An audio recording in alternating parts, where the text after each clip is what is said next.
Hello everyone. I am so proud to be standing here as the last speaker of TEDxYouth TPC 2025, and also I'm so proud to represent the students of TranPhuGiftedHighSchool for the gifted in today. Well, I'm the youngest speaker here. I was born in 2008 to be exact. I'm 17 years old. And if I could sum up my teenage years using just two objects, it would be these: a pair of broken headphones and a crushed energy drink can. Well, I know these are not some kind of symbols that would represent academic excellence or that of personal growth, but bear with me. These headphones, they stopped working since 9th grade. And not that everybody knows that I still wear them every single day, and not that because they play music, but because they help me play a role. I wanted to be the mysterious one, the ones that always have something really, really deep going on in his mind. But in reality, there was nothing deep going on in my mind, and I was just probably wondering what was for lunch. Now, for the energy drink, this was from 10th grade. I mean, at that point, I somehow convinced myself that caffeine was actually the way to success. One can turn into two, and eventually I lost track. I told people that I needed this to focus, to study for mathematical Olympiads, and to push through late nights. And I thought that if I stay up late enough, and if I push myself hard enough, then maybe, just maybe, I could become the version and the person that everybody expected me to be. Someone intense, someone impressive, and someone who didn't mess up. And for a while, it kind of worked. I mean, at least on the outside, as people thought that I was focused, that I was driven, and that I was locked in. But that's just on the outside. I mean, I was exhausted and I didn't even know what I was doing at that point. But these objects, they might look like trash now, but really they are the artifacts from the different versions of me. Versions that I hope would finally fit in or stand out, or maybe just stop disappointing people. I didn't always get it right though. Most of the time I got it pretty wrong. But in between that phase of me jogging caffeine, pretending to be cool or trying to be a genius, I learned something different. I learned something unexpected. It's not about winning, but about how to fail better. And let me walk you through that story. If there's one identity that I clung to after my whole broken headphones and dark soul persona, it would be the math guy. Well, not just any ordinary math guy though. You see, I got into TranPhuGiftedHighSchool for gifted students, majoring in math. That alone came with expectations. I mean, being good at math at my school isn't just cool. It's practically a whole personality trait that each of us has to perform. And so I did what any other overachieving and approval-hungry teen would do. I chased it like my life depended on it. Now, late night study sessions started to become my new best friend. I was solving equations at 2 a.m. with bottles of energy drink cans surrounding me and notebooks filled with equations that would otherwise look like some form of alien language to anybody else. My YouTube history, full of motivational study videos and Olympiad walkthroughs and a few compilations of cat videos to keep me sane. But this wasn't just about passion though, it was about pressure. Because when everybody around you, they are solving integrals like they are doing some Sudoku puzzles, you start feeling like falling behind isn't that of an option. And let's just not talk about the pressure that my parents put on me. Sorry, Dad.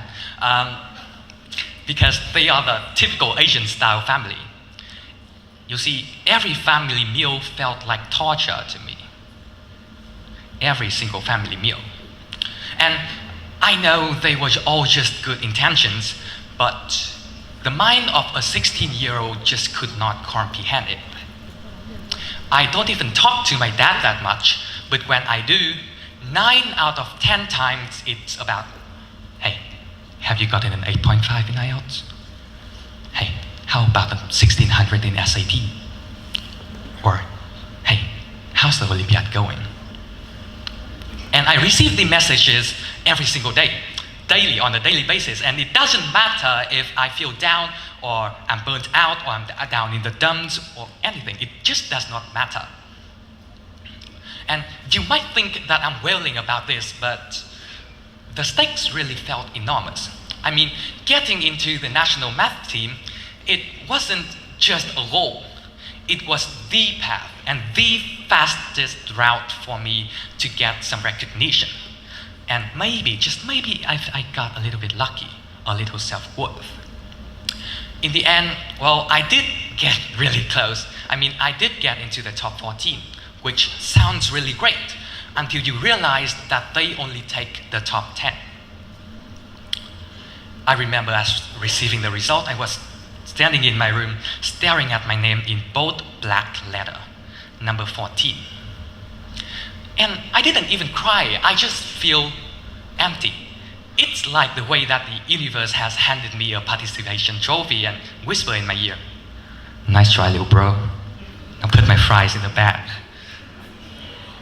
No, but actually, that's the joke, but I was devastated. I mean, I was the kid people put hope in, and I was the kid who would go on social media to brag on about his potential.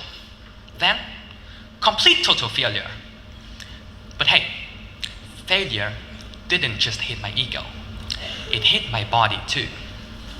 Turns out, guzzling 3 cans of energy drinks and sitting for 12 hours straight every single day isn't that good for my body. And I also have these things. It's a kind of weight loss supplement that I use every single day, thinking that it would counter all of the sugar I had in my energy drinks. And this is one of the pills. I mean, in each of these pills, they contain 200 milligrams of caffeine, which is an equivalent to 3 cups of coffee. I had 2 of these per day, along with 3 cans of energy drinks. A total of 700 milligrams of caffeine going straight into my body. And over that academic year, I gained 50 kilograms. You heard that right. Not 5 kilograms, not 15, but 50. I was so fat, I had trouble taking a shower. And I was so fat, my skin stretched out, and I was terrified of me breaking through my whole body.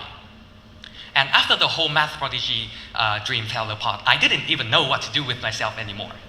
I mean, I was carrying a lot, mentally and physically also. 127 kilograms to be exact. So after this, in true dramatic fashion, I joined and I entered my David Goggins arc. You know, that's the phase when you start watching motivational videos at 2 a.m. while staring at your ceiling and thinking that you might change the world somehow. And so I did what any other overdramatic and teens filled with broken hearts and motivational videos would do. I joined a gym. I mean, I stomped in there, headphones on, hoodies up, and mentally ready to become the next lone wolf success story. 3 minutes on a treadmill, spoiler alert, I was pretty sure I was going to pass out. I mean, my legs felt like jelly, my heart was pumping like crazy, and I couldn't breathe. And to make matters worse, the guy next to me was running like he was going to audition for the Olympics. Wow, I was just here, trying not to fall in and embarrass myself. But I didn't quit, mostly because I've already paid for a gym membership and it would be a waste if I quit. And maybe because I had something to prove also. Not to others, but to myself. And I failed a lot. You know, I dropped weight, I fell off an elbow twice, and I made a horrible mistake of thinking that I could actually make broccoli taste like pizza somehow. But gradually, the workouts stopped feeling like punishment. Something shifted. My clothes fit differently, I move differently, and I start to breathe easier, both literally and figuratively. And well, in the end, I didn't become a fitness influencer. I didn't also have a six-pack, no I don't. But I gained a little something else, a little self-respect. For the first time in a really long time, I was doing something and I was building something that didn't rely on test scores or talent or someone else's approval. It was just me, effort, momentum, day after day, failing and I'm still coming back. And that version of me who walked into the gym not knowing what he was doing, but he did it anyway, and he came back anyway. That version of me was probably stronger than the whole math prodigy guy will ever was and ever be. And by this point, I have survived a math-induced burnout and a whole gym arc. The next boss level is extracurricular activities. To be completely honest, I used to think that extracurriculars were just fillers, something that school uses to make you look more well-rounded in your university applications. It's like arts and crafts, but for students who want to pad their CVs. And I told myself, I'm convinced that I was above that level of thing, that my time was more well spent doing things that are more real and adult, like doing math and so on. But then when I turned 16, something in me clicked. Maybe I just got bored of being a math machine and wanted to try something new, or maybe it's the thing that an awkward 16-year-old with an overthinking mind would do when he tried to try new things. I joined a club. Big mistake. Well, turns out being good at math doesn't automatically make you good at teamwork. But hey, who would even know? I walk in my first extracurricular activities with the confidence of someone who thinks that solving equations at 2 a.m. qualifies as leadership experiences. I mean, I said yes to every single thing. Deadlines, meetings, projects, and I completely overestimated my ability to juggle it all. And then the cracks started to show. I started missing deadlines. I dropped the ball. And eventually I became that member of the club, the one that nobody assigned tasks to and the one that nobody relied on. And it wasn't just this. People noticed and people talked. Some were brutally honest, straight to my face, no mercy, and some just quietly stopped trusting me. But also, there are the whispers. The kind of whisper that twists the story until you start to believe in the worst version of yourself. That I was lazy, that I didn't care, or that I was using the group for credit. Well, TEDx, for example. And that wasn't true. But when enough people started treating you like a burden, you might start to feel like one. You're the one. And it hurts, because I've always been the kid who tried really hard to impress people. And now, I'm the kid who let people down. This time, not in silence, not in private, but in public. And this kind of failures sucks. But not only that, when I created my own project, the lingering effect of those whispers didn't just disappear. They echoed. Every time I want to raise my hand and speak in a meeting, a little voice in my back would say that, you're going to mess this up again. I mean, you're going to fail.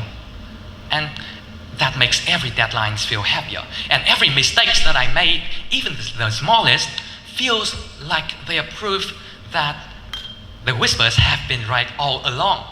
And it would have been easier for me to stay small, to never take on anything that would go wrong.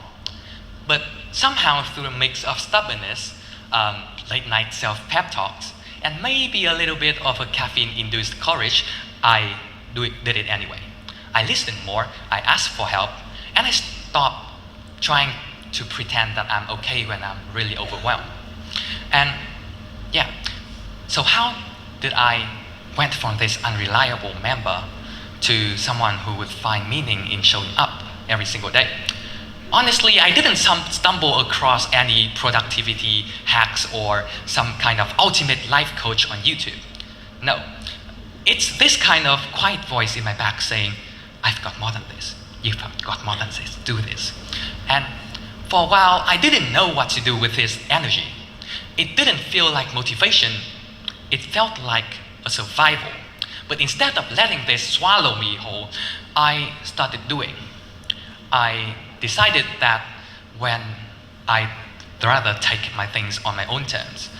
No declarations, no 5 a.m. hustler university, just one choice, one problem at a time. And then came my actual method. No, it's not some kind of Google Sheets or color-coded planner or 5 a.m. hustler routine that I have to follow. It's kind of like this. Show up, be bad at something, do it anyway, repeat. And I started chasing the kind of success that nobody clapped for. I mean, people clap for medals, applauses, and spotlight. No, I was chasing progress. I started showing up because I needed something to anchor me. But I didn't always get it right though. There were times when I had tears falling down in my eyes, or when I have to rewrite a whole paragraph 5 times because I didn't know what I was doing and my brain just couldn't cooperate. Please ask Chen Sơn for reference. Yeah, it's right. But in all that effort, something shifted. I stopped chasing perfection and I started chasing progression, momentum. And here's the thing, momentum beats motivations every single time. I didn't need anything to go right. I just need to keep going. And that became my method of a 17 years old. Thank you.